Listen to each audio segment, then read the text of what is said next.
Sesaat lagi Anda akan menyaksikan indahnya Ramadan yang dipersembahkan oleh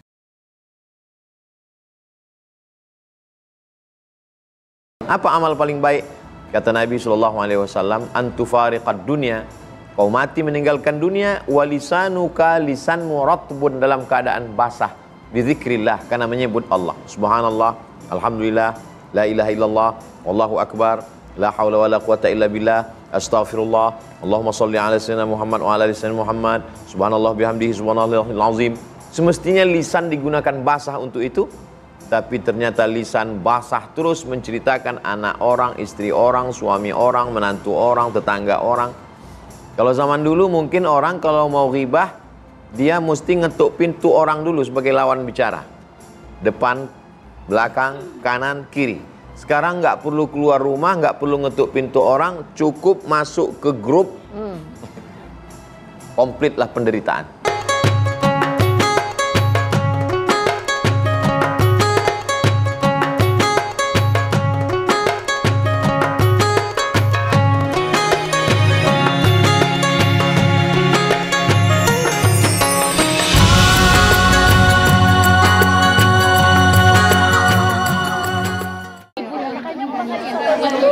Aduh, assalamualaikum.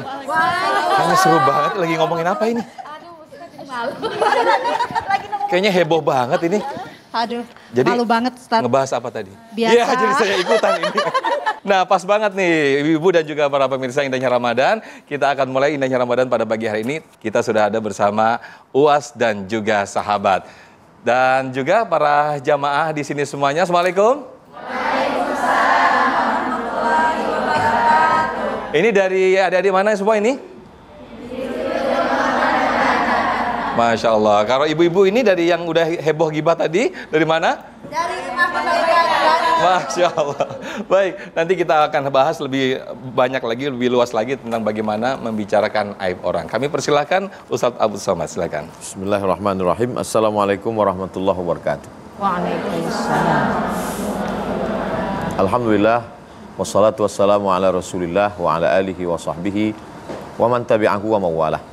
Ustadz Sofyan, Bunda Ustazah Yati, beserta seluruh jamaah yang ada di studio maupun jamaah Indahnya Ramadan dimanapun berada, insya Allah semuanya selalu dalam rahmat kasih sayang Allah Subhanahu wa ta'ala. Amin ya Allah. Amin ya rabbal alamin. A'udzubillahi minasyaitonir rajim. Wala yaghtab ba'dukum ba'dha. Janganlah sebagian kamu membicarakan aib orang lain. Ayuhibbu ahadukum ayyakula lahma akhihi maitan. Maukah kamu memakan bangkai saudaramu? Fakarihtumuhu. Tentulah kamu tidak mau. Disebut dengan ghibah. Kata ulama, apa itu ghibah? Dzikruka akhaka bima yakrahu. Engkau menyebut tentang saudaramu tapi sesuatu yang dia tidak suka. Jadi kalau kita sebut itu yang dia suka, tidak disebut dengan ghibah. Ghibah diambil dari kata ghaib, artinya tidak kelihatan. Karena kita bicarakan orangnya tidak di depan kita. Kalau kita mau luruskan orang, bicarakan di depan, face to face, wajahan biwajhin, berhadap-hadapan, muqabalah. Jangan di depan orang banyak. Kata Imam Syafi'i, kalau engkau nasihati orang di depan orang banyak, sungguh engkau sedang mempermalukannya, menghilangkan muru'ah, harga dirinya. Tapi kalau engkau sayang, ajak dia bicara, luruskan dia dalam kerangka amar ma'ruf, nahi mungkar. Begitulah ajaran Islam yang sangat lembut. Kekeliruan orang yang melakukan ghibah itu banyak sekali. Yang pertama, sejak kapan Allah mengangkat dia menjadi pengawas aib orang lain? Mana SK-nya? Padahal Allah menciptakan dia, wa ma khalaqatul jinna wal insa illa liya'budun. Berarti dia sudah di luar dari tupoksi. Tugas pokok, fungsi yang sudah ditetapkan Allah, dia keluar dari situ. Keluar dari jalan yang sudah digariskan Allah. Ini koridor yang mestinya untuk pejalan kaki, ini jalan raya untuk sepeda motor. Tiba-tiba sepeda motor naik ke atas, yang jalan kaki turun ke bawah. Orang yang seperti ini disebut dengan orang zalim, aniaya. Lawannya adalah adil. Orang yang adil menempatkan sesuatu pada tempatnya. Tempatkanlah diri kita sebagai pengawas diri kita. Makanya dalam hadis dikatakan tuba liman syaghalahu aibuhu an uyubin nas. Berbahagialah. Siapa yang bahagia? Orang yang sibuk memikirkan umur saya berapa, ibadah saya tidak cukup, mata saya sehat tapi tidak dipakai untuk melihat Al-Quran, telinga saya sehat tapi tidak dipakai untuk mendengarkan nasihat, lisan saya sehat tapi tidak dipakai untuk berzikir, bertasbih, bertahmid, bertakbir, pikiran saya tidak pernah dipikirkan untuk memikirkan bagaimana persiapan akhirat, hati saya tidak pernah dipakai untuk merenungkan afala yatadabbaruna al-Quran am ala qulubin aqfaluha. Apakah dalam hati mereka itu sudah terkunci sehingga tidak lagi mau memikirkan Al-Quran? Maka kesalahan kekeliruan kedua adalah memakai lisan yang semestinya lisan dipakai. Apa amal yang paling baik ya Rasulullah? Ayul a'mal khairun. Apa amal paling baik? Kata Nabi SAW, antufariqad dunya, kau mati meninggalkan dunia, walisanuka, lisanmu ratbun, dalam keadaan basah, bizikrillah, karena menyebut Allah. Subhanallah, alhamdulillah, la ilaha illallah, wallahu akbar, la hawla wa la quwata illa billah, astaghfirullah, Allahumma salli ala sayyidina Muhammad wa ala ali sayyidina Muhammad, subhanallah bihamdihi, subhanallahil azim. Semestinya lisan digunakan basah untuk itu, tapi ternyata lisan basah terus menceritakan anak orang, istri orang, suami orang, menantu orang, tetangga orang. Kalau zaman dulu mungkin orang kalau mau ghibah, dia mesti ngetuk pintu orang dulu sebagai lawan bicara. Depan, belakang, kanan, kiri. Sekarang nggak perlu keluar rumah, nggak perlu ngetuk pintu orang, cukup masuk ke grup, komplitlah penderitaan. Jadi satu sisi betapa mudahnya kita untuk share kebaikan, tapi jangan lupa kalau Allah Ta'ala berfirman dalam Al-Quran bercerita tentang al-yawma nakhtimu ala afwahihim, saat itu mulut terkunci, wa tukallimuna aydihim, tangan berbicara. Nanti di akhirat, hari ini mulut pun banyak yang terkunci tidak bicara, tapi tangan bicara melalui. Kalaulah jempol itu bisa bengkak, besar sekali. Yang ketiga, sejak kapan kita diangkat menjadi hakim untuk memutuskan perkara orang lain? Nahnu du'at, kita ini adalah da'i yang mengajak orang. La qudat, kita ini bukan hakim yang menjudge, memutuskan perkara orang. Yang paling mengerikan adalah ketika amal kita berpindah kepada orang lain dan amal dosa orang lain berpindah kepada kita. Ya'ti yaumal qiyamati bi salatin, ada orang yang datang menghadap Allah pada hari kiamat, salatnya banyak, wa siyamin, puasa sunatnya banyak, wa zakatin, zakatnya banyak, wa hajjin, hajinya banyak. Tapi ternyata qad syatama hadza, mencaci maki si fulan, wa akala mala hadza, memakan harta si fulan, wa qadhafa hadza, menuduh si fulan, membicarakan aib si fulan. Ukhidat hasanatuhu, diambil pahala salatnya, diambil pahala puasanya terbang, pahala sedekahnya melayang, pahala sholat malamnya hilang. Setelah pahalanya habis, sementara yang dia ghibah, yang dia ceritakan aibnya, yang dia ghibahi, yang dia gosipin ini masih panjang antriannya. Ukhidat khatayahum, diambil dosa mereka, summa turihat ilaih, dicampakkan kepada dia, summa turiha finnar, lalu dia dimasukkan, dicampakkan, dijerumuskan ke dalam api neraka. Inilah orang yang masuk neraka bukan karena zina, bukan karena minum khamar, bukan karena LGBT, bukan karena mabuk, tapi karena lisan, karena lidah. Lisan ini makhluk Allah yang unik. Orang bisa keluar dari kekafiran ke dalam keislaman, keimanan karena lisan. Asyhadu an la ilaha illallah wa asyhadu anna Muhammadan Rasulullah. Orang bisa dapat syafaat Al-Quran karena lisan. Iqra'ul Quran fa innahu ya'ti yaumal qiyamah syafi'an li ashabi. Baca Quran, Quran akan menjadi pemberi syafaat bagi orang yang membacanya. Orang akan menjadi hidup dan menjadi mati karena lisan. Mathalul ladzi yadhkuru rabbahu wal ladzi la yadhkuru rabbahu kamathalil hayyi wal mayyit. Perumpamaan orang yang hidup dan orang yang mati adalah perumpamaan orang berzikir. Ketika kita berzikir, lisan bergerak, kita hidup. Ketika kita lupa dan lalai, berarti kita mati. Hidup dan mati terletaknya di lisan. Orang yang paling tinggi tempatnya adalah orang yang azan. Azan adalah suara dari tenggorokan yang keluar melalui mulut karena lisan bicara. Lisan ini makhluk yang luar biasa. Dibuatkan dia dalam penjara dan kerangkengnya dua. Kerangkeng yang pertama gigi, kerangkeng yang kedua bibir. Tapi dia selalu lolos keluar. Inilah narapidana yang terus keluar. Yang bisa melewati para polisi, security, para penjaga, sipir, semua dia lewati. Makanya betul kata orang-orang tua kita dulu, mulut kamu harimau kamu. Dia bisa menjadi penyelamat dari azab Allah. Wa ma kana Allahu liyu'adzibahum wa anta fihim wa ma kana Allahu mu'adzibahum wa hum yastaghfirun. Allah tidak akan menurunkan azabnya selama masih mau beristighfar, dan itu adalah amalan lisan. Dan di Ramadan ini kita dididik untuk menjaga lisan. Di Ramadan ini kalau ada yang datang ke rumah kita ngajak bicara, nelpon, gimana anak Syanus, suami Syanus? Nanti setelah buka puasa kita lanjut. Ya, sama aja.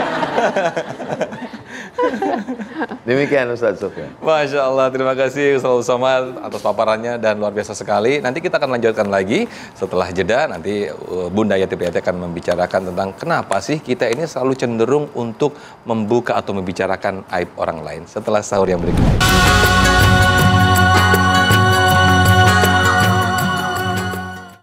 Alhamdulillahirrahmanirrahim, Masya Allah, Tabarakallah. Kita kembali di indahnya Ramadan. Setelah Uwas tadi menjelaskan betapa lisan ini narapidana yang gampang sekali lolos ya Uwas ya. Udah ditutup pakai penjara gigi, pakai bibir, ternyata masih banyak sekali lisan-lisan ataupun ucapan-ucapan kita yang lolos, yaitu membicarakan orang lain. Nah, kenapa sih kita sering sekali membicarakan aib orang lain?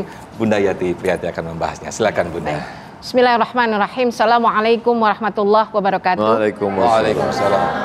Alhamdulillahirabbil alamin wal aqibatu lil muttaqin wala udwana illa 'alal zalimin. Amma ba'd. Wabil khusus yang sama-sama kita hormati guru kita Ustadz Abdus Somad yang sudah memaparkan begitu sangat-sangat menggugah. Ngeri ya Bu, takut ketika kita bicara bahwa ternyata lisan ini yang nggak punya tulang begitu sangat merugikan amal-amal kita. Ketika kita bicara tentang bagaimana pedulinya kita dengan urusan orang lain, apa sih penyebabnya? Ini di sini dalam Bu, hati. Hati ini ya, kita mesti bertanya. Karena ketika kita membicarakan seseorang, terlebih lagi aibnya, bukan kelebihannya ya, aibnya, kekurangannya, celaknya, sesuatu yang kalau nampak akan malu, ukur dengan diri kita. Apa penyebabnya? Ternyata bumbu dan sumber dari semua itu adalah iri hati, kebencian, kurang nyaman dengan orang lain. Kalau kita mencintai seseorang, ketika aibnya dibuka tentu kita marah. Padahal ini menjadi satu kewajiban kita sebagai seorang muslim. Maka ketika kita ingin aman dari hal-hal yang tadi disampaikan oleh Ustadz, mana yang perlu kita kenal? Diri kita, amal kita. Ini ada juga cerita para ulama, para salafus saleh. Mereka untuk menjaga bagaimana lisannya, yang kata Ustadz tadi penjaranya begitu tebal, sudah ada bibir ya. Walisana wasyafatain, ini udah ada gigi, udah ada bibir, tapi pun bahkan ibu-ibu ini lebih sanggup menahan derita kurang makan dari suaminya daripada menahan sesuatu yang dibicarakan dan kita tahu banyak. Rasanya udah pengen nyemplung aja ke sana. Lapar bisa kita tahan ya, kesusahan bisa kita tahan, tapi bagaimana ketika ada orang membicarakan aib orang lain dan kita tahu banyak. Disinilah kita bertarung nafsu kita ini untuk ikut nimbrung atau tidak. Ketika kita balik, kita posisikan deh diri kita seperti orang yang sedang jadi objek pembicaraan, bagaimana rasanya. Yang pertama, kita lihat bahwa kita bisa berada di sini semua Bu, karena Allah tutupi aib kita. Malu rasanya kalau Allah ceritakan tentang keburukan kita. Wallah naudzubillah, tapi Allah yang Rahman dan Rahim saja menyuruh kita menutupi aib kita. Jangan diceritakan. Siapa yang berbuat maksiat di malam hari, jangan ngoceh di siang hari. Siapa yang sedang konflik dengan suaminya, jangan ditanya di media sosial, dijawab apa yang Anda pikirkan. Gue lagi mikirin ini nih. Itu. Alangkah bodohnya kita terpancing dengan media. Jadi ketika kita menjaga diri kita dari segala hal yang membawa hasutan dalam diri, otomatis kita nggak punya kepentingan untuk ngurusin orang lain. Kenapa? Karena hidup kita pasti selalu akan bersinggungan dengan orang lain Bu. Tidak mungkin kita hidup di dunia ini semua orang senang. Tidak juga semua orang ini benci pada kita. Nah disitulah kita lihat bahwa yang pertama, manakala kita sibuk melihat diri kita. Contoh, prinsip yang pertama, ketika kita melihat orang lain yang lebih tua, Masya Allah, orang itu hidup lebih dulu dari saya, berarti amal-amalnya lebih banyak tawadunya. Ketika kita melihat yang lebih kecil, Masya Allah, dia baru hadir di dunia ini, artinya dosanya belum banyak, maksiatnya belum banyak, maka dia lebih baik dari saya. Selalu merasa diri ini seperti orang yang penuh dengan dosa. Selalu merasa diri ini bahwa sayalah yang banyak dosa. Sayalah yang harus belajar tentang bagaimana menata diri yang lebih baik. Demikianlah ajarannya. Maka keinginan kita untuk mengetahui hidup orang lain sah-sah saja. Zaman sekarang kan, oh saya nggak ngegosip kok. Oh saya nggak ngegibah, saya cuma kepo. Nah inilah apa? Tolong kepoin dong. Nah jadi inilah persoalan yang mesti kita lihat terlebih lagi di era media sosial seperti ini. Semakin kita punya media yang begitu canggih, kita beli paket, kita punya HP, bukannya malah nyaman, hidup kita semakin merinding. Ya Bu, apalagi ketika tingkatan strata ekonomi berbeda. Orang lain foto di depan mobil baru, padahal kita nggak tahu itu mobilnya apa bukan. Tapi kita yang lihat udah meriang duluan. Kata suami, kenapa mah? Nafkah cukup, tapi kenapa wajahmu itu jarang tersenyum? Pokoknya Pak, selama dia masih nampak di depan mata, terus demikianlah. Alladzi yuwaswisu fi sudurin nas. Muncullah tajasus. Kayak tadi nih ibu-ibu was-was. Ya, tajasus was-was ya. Dipancing oleh satu, nimbrung yang lain. Kata Ustadz nggak mesti keluar rumah. Emang sekarang udah jarang ngumpul kayak gini, Tot. Tapi berjam-jam. Suami bilang, "Mah, kopi, bentar Pap, lagi asik." Sampai-sampai Mu, masak nasi, lupa dipencet. Belum ada deh. Belum dipencet yang coknya itu. Ya, sampai mau makan. Loh kok masih beras? Karena buru-buru. Asiknya dunia maya, ya, juga bisa mengalahkan asiknya ngegosip dunia nyata. Mana dosanya? Sama aja. Bukankah ketika kita dihina di dunia maya sama sakitnya seperti di dunia nyata? Sama seperti kita dibicarakan di dunia maya, dosanya pun sama. Allah, hati-hati. Di sekitar kita ini ada malaikatnya akan mencatat, ya. Raqib atid, ibu sekalian yang dirahmati Allah. Mudah-mudahan dengan banyak bermuhasabah diri. Nggak usah ngurusin suami orang, urusin suami kita Bu ya. Milik kita satu-satunya. Ya, biar kata ganteng itu laki orang Bu. Kita nggak bakalan dapat jatah Bu. Biar kata kaya itu laki orang Bu. Nafkah yang paling hak adalah istrinya. Kita hanya melamun dan menghayal. Yuk kita lihat bagaimana Allah berikan suami yang begitu sabar, yang begitu bertanggung jawab. Insya Allah hidup kita menjadi tentram. Amin, amin ya rabbal alamin. Masya Allah, terima kasih paparannya Bunda Yani. Tapi ada pertanyaan ketika begini, ketika kita ada dalam bertetangga, kehidupan bertetangga, lalu kita ngomongin seseorang, ngomongin ke tetangga si A misalnya, kita ngajak tetangga si B, kamu jangan berteman sama dia. Tapi ini untuk kebaikan si B ini. Nah, ini termasuk ghibah atau bagaimana nih Ustadz? Dijawab nanti ya. Kita sahur dulu ya. Silakan Bunda, kita sahur dulu ya. Ustadz, silakan Ustadz. Baik, alhamdulillahirabbil alamin. Kita kembali di indahnya Ramadan. Sebelum saya ajak para jamaah untuk mengajukan pertanyaan dan berdiskusi di pagi hari ini, saya ingin jawaban dari Uwas terlebih dahulu. Uwas, bagaimana dengan pertanyaan tadi? Itu termasuk ghibah nggak si Uwas tadi? Kapan menceritakan kejahatan orang tidak dihukumi sebagai ghibah? Betul. Misalkan saya hakim, Ustazah Bunda Yati sebagai jaksa penuntut umum, dan Ustadz Sofyan sebagai saksi.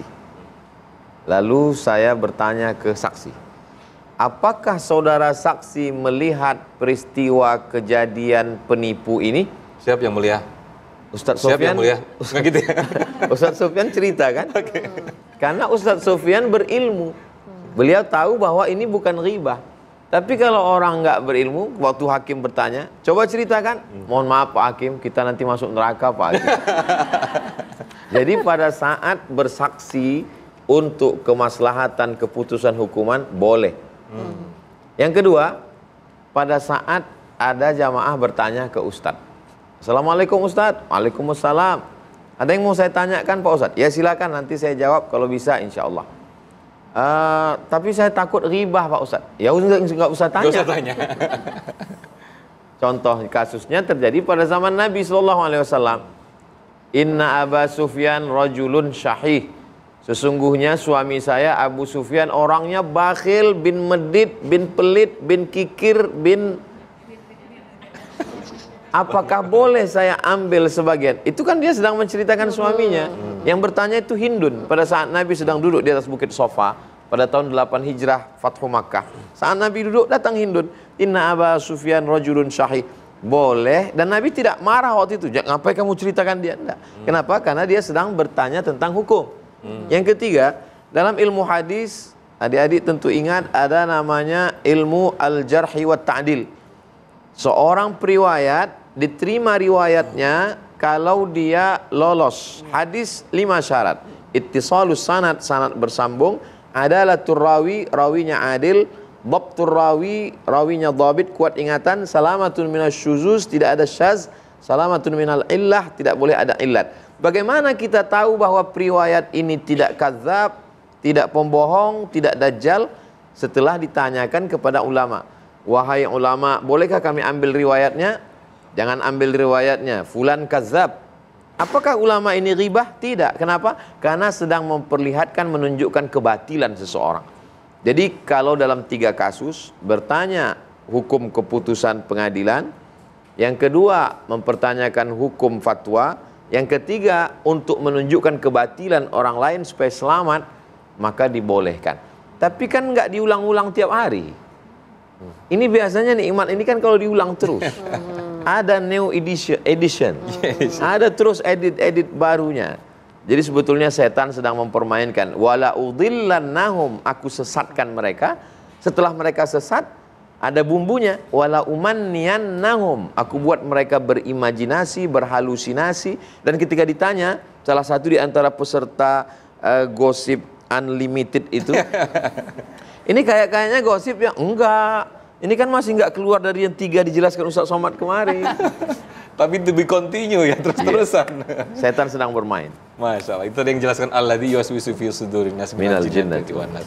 Baik, saya kembali ke jamaah dari adik-adik dari Institut Ilmu Al-Quran. Silakan, boleh berdiri langsung? Oke.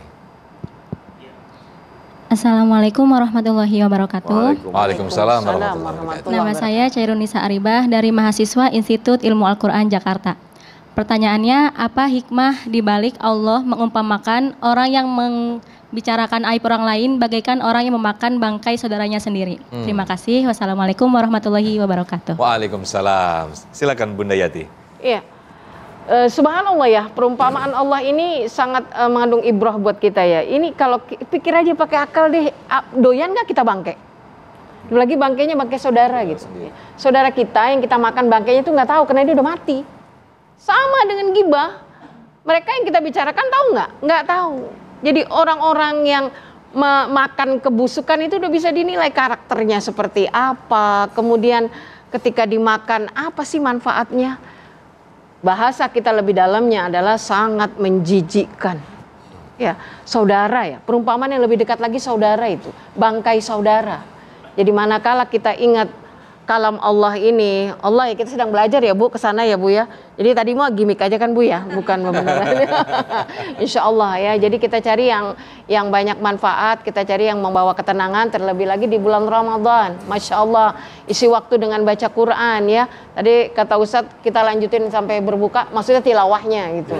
Ya, jadi ketika kita ada pembicaraan tuh, kita lagi puasa. Ramadan ini melatih bagaimana kita mulai ngerem ini lisan kita. Mulai kita memprioritaskan waktu kita yang utama tuh untuk apa?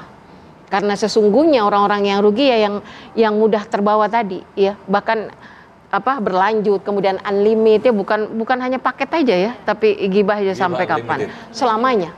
Ketika hati ini masih bersarang terus kebencian, rasa dendam, maka selamanya kita tak akan pernah senang melihat orang lain atau melihat saudara kita lebih bahagia dari kita. Baik, siapa lagi yang mau bertanya? Wah, ramai sekali. Saya pilih salah satu dulu. Oke, ini adik kita. Silakan berdiri. Assalamualaikum warahmatullahi wabarakatuh. Waalaikumsalam warahmatullahi wabarakatuh. Perkenalkan, nama saya Andi Fadilatul Awaliyah dari Institut Ilmu Al-Quran Jakarta. Saya ingin bertanya kepada Ustadz dan Bunda, bagaimana cara kita menghindari ajakan orang yang suka membicarakan aib orang lain? Itu saja. Assalamualaikum warahmatullahi wabarakatuh. Waalaikumsalam. Kalau kita menghindari, entar dikiranya nggak mau berteman nih Ustadz. Gimana nih ya Ustadz? Yang pertama, jangan pernah takut penilaian orang. Karena ketika kita menghadap Allah, semua orang-orang ini tidak akan pernah ikut serta. Yatsba'ul mayyita salasun, yang mengiringi manusia ada 3. Pertama, maluhu, hartanya sampai ke pelataran parkir, ke tepi liang lahat, habis itu pulang lagi. Yang kedua, ahluhu, temannya satu grup ghibah unlimited tadi, itu hanya sampai di situ, setelah itu mereka pun pulang dan menceritakan kita lagi. Ingat, ketika kita punya teman suka ngajak kita bicara orang lain, saat dia dengan orang lain dia akan bicarakan kita. Itu pasti. Saat dia berada di depan kita, dia akan ajak orang lain. Dia akan ceritakan aib orang lain. Tapi saat kita sedang tidak berada di depan dia, maka kitalah yang akan menjadi objek dia dengan orang lain. Ini sudah hobi yang na'udzubillah.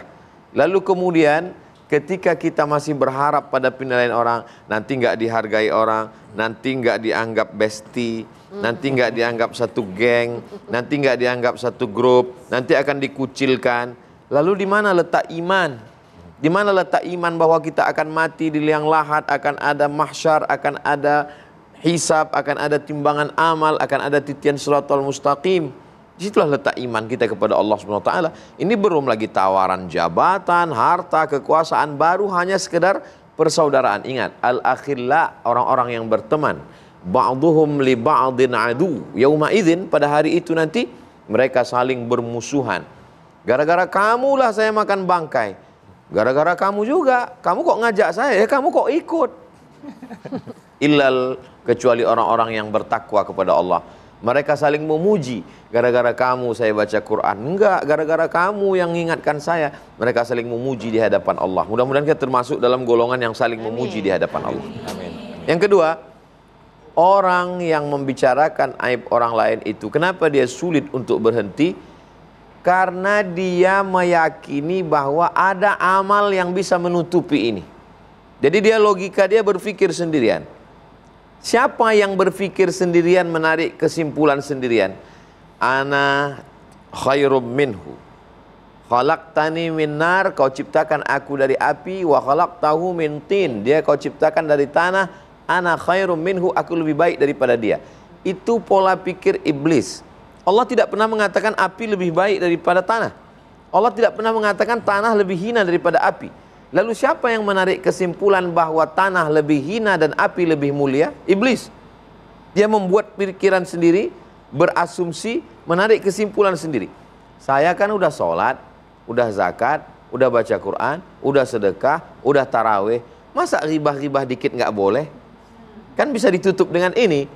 Menarik kesimpulan sendiri adalah menyesatkan. Dari mana kesesatan itu datang? Seringkali orang menyalahkan setan. Ini salah setan, kata setan aku udah dibelenggu nih 1 bulan. Kesesatan, kejahatan datang dari diri manusia sendiri. Ibarat percikan api, setan hanya ngipas saja dikit. Mohon maaf, tukang sate jangan tersinggung. Setan hanya ngipas. Kalau nggak ada percikan apinya setengah mati, lalang kering tidak akan menyala. Maka cepat padamkan dia. Yang ketiga adalah lagi-lagi la'allakum tattaqun, takut amal hilang, takut amal melayang, takut masuk neraka, takut makan bangkai, takut tidak dipandang Allah, takut melalaikan wasiat Rasulullah. Rasa takut itulah yang sedang kita pupuk selama 14 jam lebih kurang. Dari mulai makan sahur, start imsak jam 5, sampai berbuka jam 6.30, 13 jam setengah, itu ditanamkan dalam diri kita. Dalam sholat dari mulai takbiratul ihram sampai salam, dalam umroh dari mulai labbaik Allahumma labbaik, di Bir Ali sampai akhirnya tahallul, itu semua ada tujuan. Ibadah ini bukan sekedar ritual hampa kosong, tapi yang diinginkan adalah bagaimana takut kepada Allah. Mudah-mudahan hati kita dengan Ramadan ini takut untuk membicarakan aib saudara kita, insya Allah. Amin. Masya Allah. Wallahu a'lam. Siapa lagi yang mau bertanya? Nanti dulu. Kita lanjutkan sahur dulu. Masih ada 1 segmen lagi. Silakan Ustadz, Bunda, silakan kita sahur dulu. Terima kasih.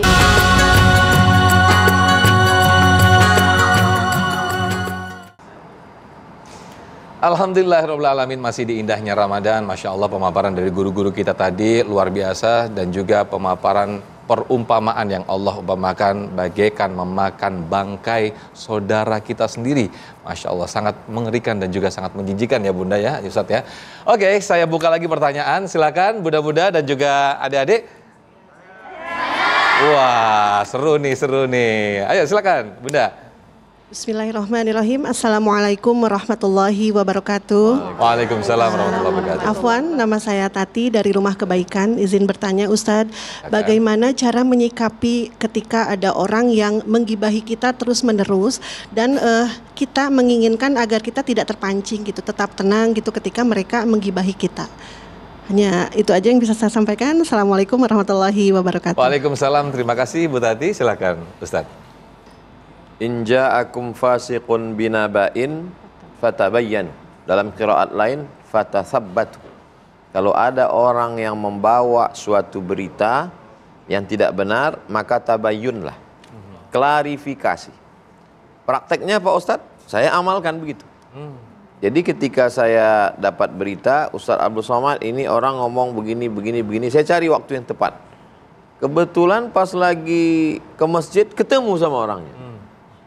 Saya tanya berdua, saya tidak libatkan orang lain. Saya dapat kabar kamu ngomong begini tentang saya. Itu tidak benar. Yang kamu terima itu adalah isu hoax, tidak benar. Saya kalau ada isu macam-macam, saya klarifikasi satu kali. Tidak bolak-balik klarifikasi. Nanti malah menjadi berita. Klarifikasi satu kali, posting di Instagram. Yang belum follow silakan follow. Setelah itu berarti kita sudah selesai dengan hamba Allah. Adapun kepada Allah minta supaya hati kita dilembutkan. Kita diajarkan untuk mendoakan orang sebagaimana yang diajarkan Nabi SAW. Allahumma hdi qaumi fa innahum la ya'lamun. Pada saat perang Uhud. Ya Rasulullah, doakanlah mereka, engkau punya satu doa mustajab. Kalau engkau doakan maka hancur mereka semua. Kata Nabi, lam ub'ats la'anan. Aku tidak diutus menjadi tukang laknat. Laknat artinya ba'idun anir rahmah, jauh dari rahmat kasih sayang Allah. Nabi doakan mereka. Begitu juga ketika Nabi di Taif. Istri Khadijatul Kubra meninggal radhiyallahu anha. Paman Abu Talib meninggal. Berjalan kaki pergi ke Taif lebih kurang 100 km. Jalan kaki, bukan naik keledai. Karena diawasi oleh kafir Quraisy. Sampai di Taif tidak disambut dengan tala'al badru alaina, bukan marhaban ya nurul aini. Mereka lempar pakai batu. Pada saat itu datang Malakul Jibal. Kata Malakul Jibal, ada dua bukit besar di kota Makkah. Satu Jabal Abi Qubais, satu Jabal Qu'aiqian. Wahai Muhammad sallallahu alaihi wasallam, bukit yang mana yang paling besar yang ingin aku cabut, aku timpakan ke Taif, rata mereka semua dengan tanah. Apa kata Nabi sallallahu alaihi wasallam? Asallah an yukhrij min aslabihim man ya'budullaha wa la yusyrika bihi syai'a. Ya Allah, keluarkan dari tulang sulbi mereka orang Taif itu orang-orang yang akan mentauhidkan engkau dan tidak mempersekutukan engkau. 100% orang Taif sekarang muslim berkat doa Nabi sallallahu alaihi wasallam. Ada fikih, ada akhlak tasawuf, kesucian kelembutan hati. Wa jazaa'u sayyi'atin sayyi'atun misluha. Perbuatan jelek balas dengan yang sama. An-nafsu bin nafsi, kalau dihilangkan nyawamu, hilangkan juga nyawanya. Al-ainu bil aini, kalau ditusuk matamu, tusuk juga mata dia. Wal juruha qisas, kalau engkau dilukai, lukai juga dengan luka yang sama. Tapi ayat itu kan belum titik, masih koma.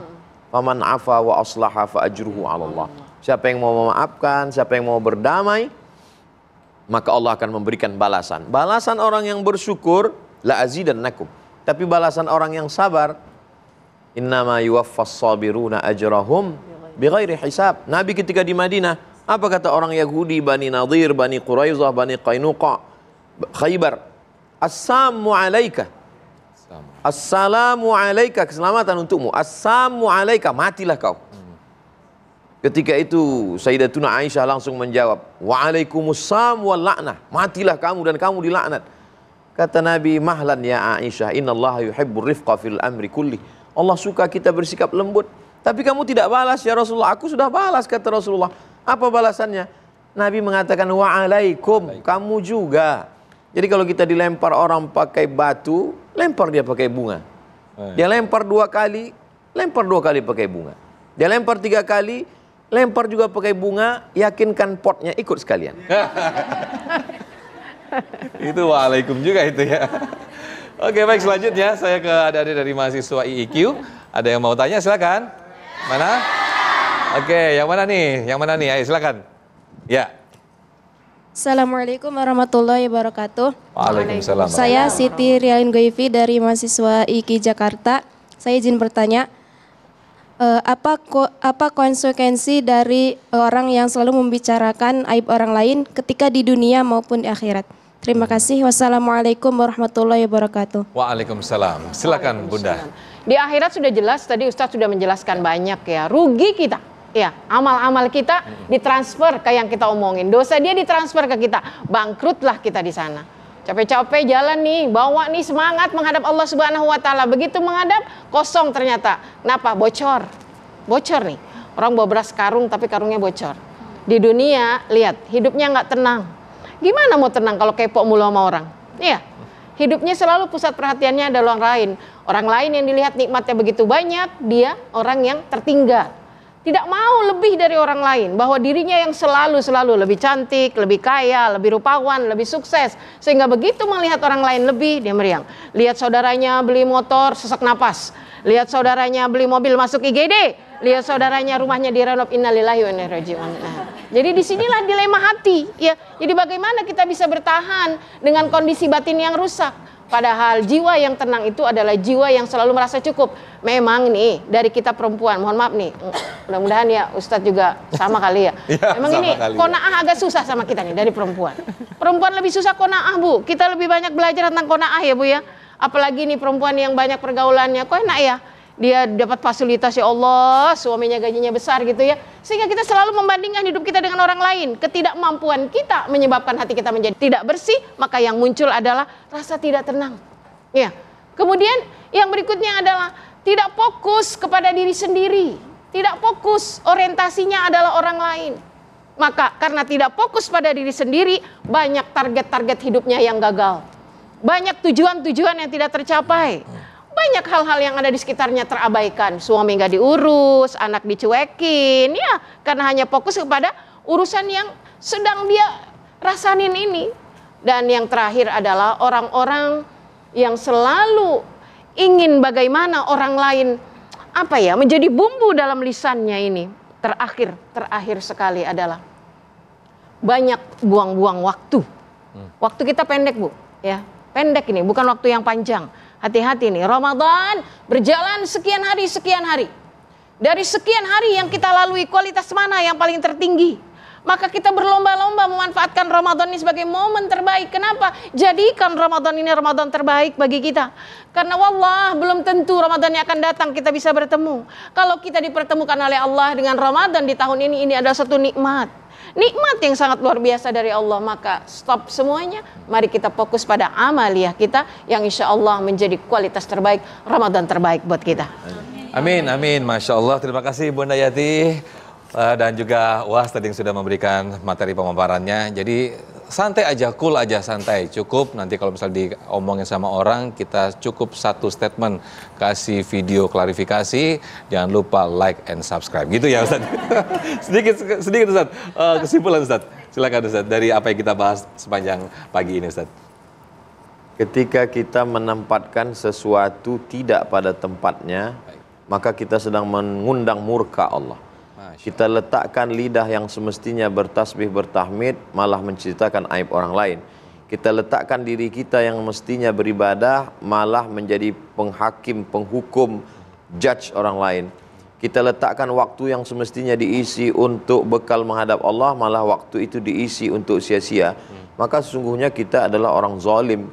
Makanya orang zalim itu mengakui dirinya zalim, dia katakan Rabbana zalamna anfusana. Kalau sudah ngaku, jangan ulang lagi. Orang yang ngaku ngulang lagi berarti hobi. Kalau kita bicarakan aib sahabat kita karena dia berzina, mohon maaf, maka sebelum mati, na'udzubillah, kita akan terjerumus dengan perbuatan yang sama yang seperti kita bicarakan.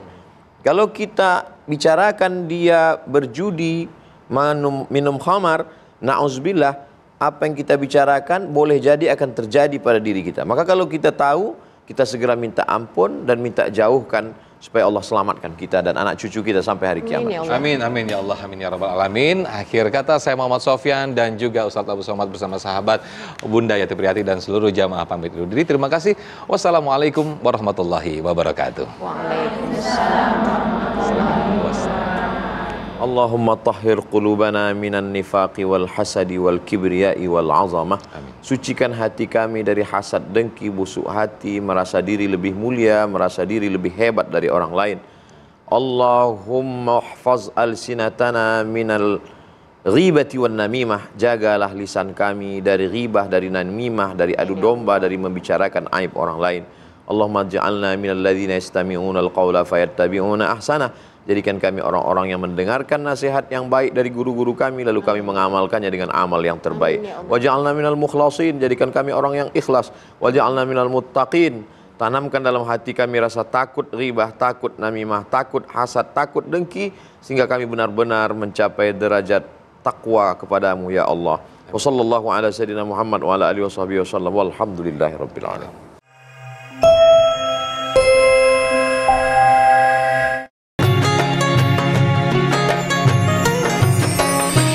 Anda baru saja menyaksikan Indahnya Ramadan yang dipersembahkan oleh